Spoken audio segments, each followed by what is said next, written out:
Grab your popcorn as we recap this bishop who was caught with kiddie movies and kidnaps the woman who finds out. The movie starts with Beth being harassed in the subway and Janice coming to her rescue by pretending she's live streaming the man on Facebook. They grow an unbreakable friendship after this. We meet the bishop Harry, who is interrupted by his friend Edgar. Edgar is trying to hide his naughty videos from his mom by giving his flash drive to Harry. Harry agrees to hide it when he notices Edgar's cut-up wrists. Harry brings Janice to his house. Janice is a math tutor for Harry's son Ben. Ben is canceling his tutoring session today because he's going out with his friends to a music festival. Janice is given a flash drive to use to transfer some of her teaching documents. Unfortunately, it's Edgar's flash drive with the naughty videos. Janice plugs it into the laptop and is shocked to see the contents of it. Ben thinks it's his dad's flash drive, so in order to protect his dad's reputation as the bishop, Ben lies to Janice and says that it's his flash drive. Janice wants a private word with Harry to talk about the contents of the flash drive. Before Harry can explain that the flash drive is his friend Edgar's, Janice says it's not just regular naughty movies. It has children in them. Harry is shocked to see the contents of it and tries to convince Janice that the flash drive isn't Ben's. Harry tries to explain that it belongs to a man at the church, but Janice doesn't believe him. She says it's her business now since she saw it, and she can't be expected to look the other way. Harry decides to protect Edgar by not disclosing his name since Edgar self-harms. Janice tries to leave, but Harry blocks her. Harry grabs her arm and gets a little forceful. Janice tries to fake live streaming Harry, but it doesn't work. Janice tries to run away, but she trips and hurts her head. Harry tries to help her while yelling at Ben that everything is fine. He tries to convince her some more to stay and have a drink, then she starts screaming. He closes her mouth and pushes her down the stairs to the cellar. Harry is shocked at what he's done. But he decides to lock the cellar door anyway. Meanwhile, Janice tries to find a way out. Ben eventually leaves with his friend to go to the music festival. Mary, Harry's wife, is given the summary of what just happened, and she is not pleased with her husband at all. She's complacent though and is willing to do whatever it takes to protect her family's reputation. Meanwhile, Beth is trying to contact Janice, but she isn't picking up. Beth had received a peculiar photo of Harry when Janice was pretending to live stream him. Back at the cellar, Janice knows Harry will never let her go. So she was smart enough to pee everywhere and even hurt herself to spread her blood and DNA everywhere. She has a Skype call with her sister tomorrow. Soon, everyone will be suspicious and will know her location, since Harry's house is the last tutoring session she had for the day. Harry gives Janice a pair of handcuffs to attach herself to pipes. Harry tells Janice that she will be home by 9 just in time for her Skype call with her sister. He just needs to find a way to prove to her that the kiddie movies aren't his or his son's. Then, Mary tries to convince her husband to just end Janice's life. Their reputation would be ruined if Janice leaves the house and spills the beans. She's been Googling how to end someone's life, but all she's been getting is bondage videos. Harry goes to a local pub where Edgar is out drinking with his friends. Harry asks Edgar if he wants the flash drive back. However, Edgar gets a little nervous about the whole ordeal. He wonders if Harry looked at the contents of the flash drive. What he doesn't know is Harry is recording the conversation trying to get Edgar's confession out of him. However, Edgar denies owning the flash drive. Harry is persistent, but Edgar just storms out of the pub. Meanwhile, Mary talks to Janice about the situation. Janice wonders how they would even get away with the murder. She offers to help Mary by canceling the Skype call via email. Janice is willing to give her the email password to her account. However, Mary will have to give her something in return. Mary goes back upstairs and sees Ben has finally made it home. He notices Janice's handbag, so Mary lies and says Janice must have forgotten it. Ben calls Janice's phone and of course she doesn't pick up.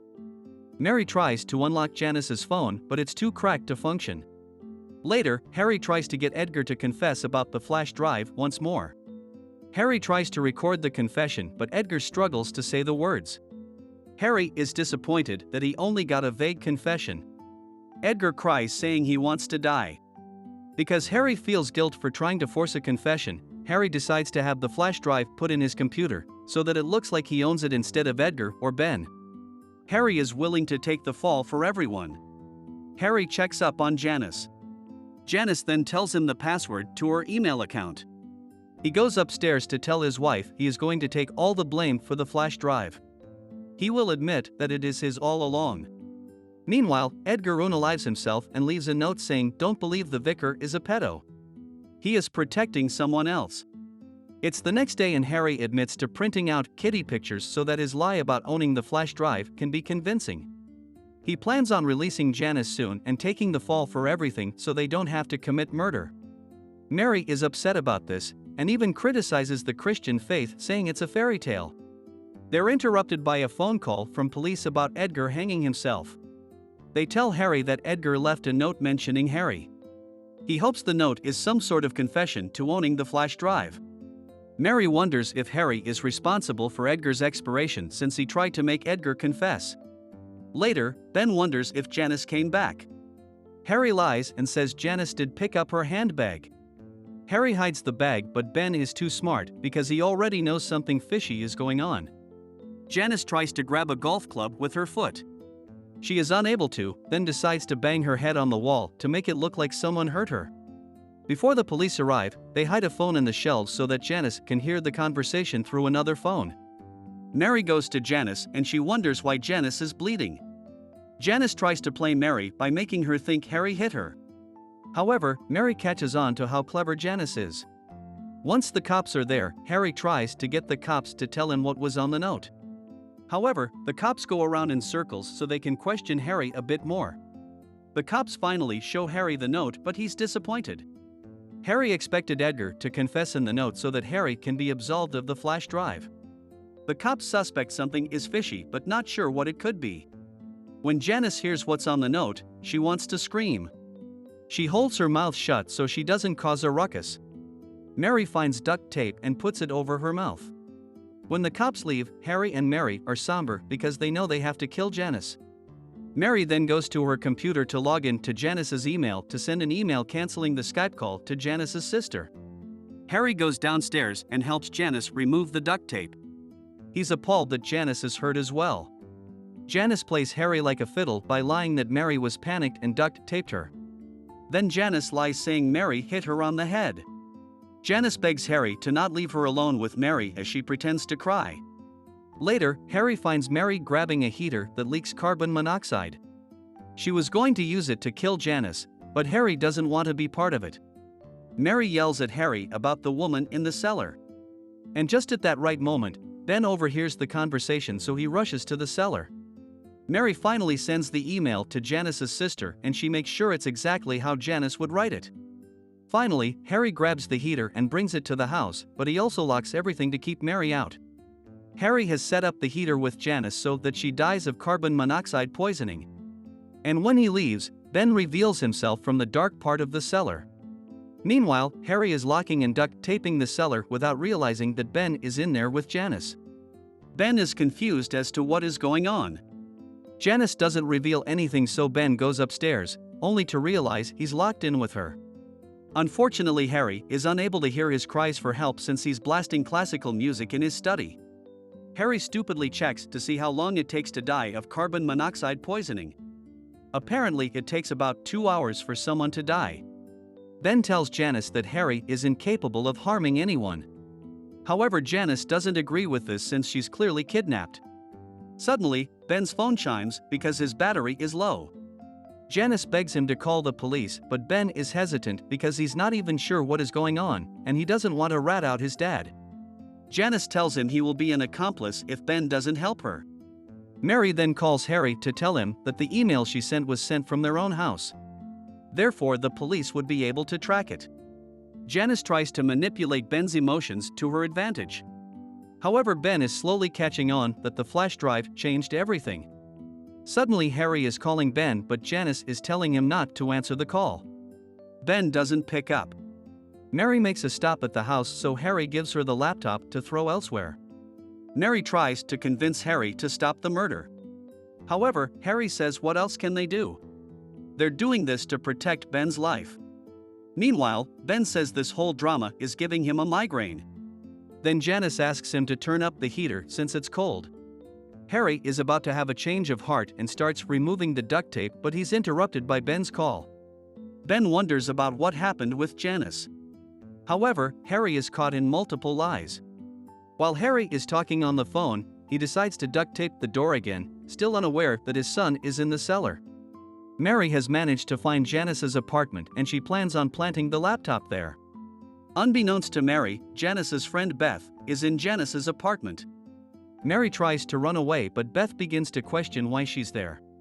Mary is flustered as she's caught in a lie. Beth says she's worried about Janice and wonders when was the last time Mary saw Janice. Then Beth notices the laptop on the counter. Suddenly, Mary grabs a bread knife and says to let her go. Beth isn't threatened at all by a bread knife and begins to laugh when Mary starts making whoosh noises.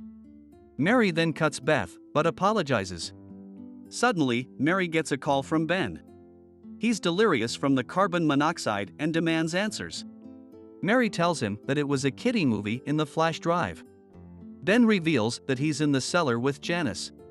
Mary is freaked out by this since she knows he's currently being poisoned by carbon monoxide. She tells him to get out of there now. Unfortunately, Ben's phone dies. Beth tries to figure out what is going on, but Mary has other priorities to get to her son before it's too late. Mary tries to phone Harry, but he doesn't pick up. Once Mary is outside, she leaves Harry a message. Beth tries to stop her, but Mary steps into oncoming traffic and gets hit by a truck.